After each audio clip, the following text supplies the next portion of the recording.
अस्सलाम वालेकुम, यासीन आपके साथ हाजिर है इस मॉर्निंग ब्रीफिंग में। डेली बेसिस पे तकरीबन आपसे मुलाकात होती है और पाकिस्तान की और जो बैनुल-अक़वामी ख़बरें होती हैं वो आपके साथ शेयर की जाती हैं, जिसका बिलवास्ता या बिलावास्ता पाकिस्तान की स्टॉक मार्केट पे या दुनिया की स्टॉक मार्केट पे जो तब्दीली रोनुमा होती है वो आपके साथ शेयर की जाती है।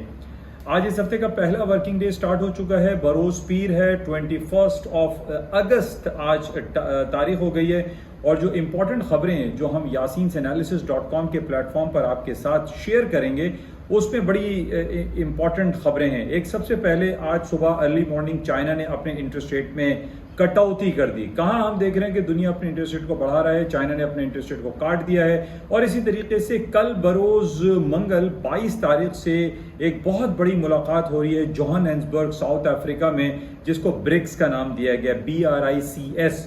तो इसका हम तफसीली जायजा लेते हैं कि ये ब्रिक्स क्या है, कौन सा एक नया प्लेटफॉर्म नेटो के अगेंस्ट में तैयार हो रहा है और इसके क्या अवामिल होंगे और इसका मकसद क्या है, इसका हम तफसीली जायजा लेते हैं। और इसके साथ ही हमारे पास जुमेरात को एक बहुत बड़ी मीटिंग स्टार्ट हो रही है कैंसस सिटी अमेरिका में, जिसको हम जैक्सन होल सिंपोजियम कहते हैं। इसका तफसीली जायजा हम लेते हैं अपने प्लेटफॉर्म yasinanalysis.com पर।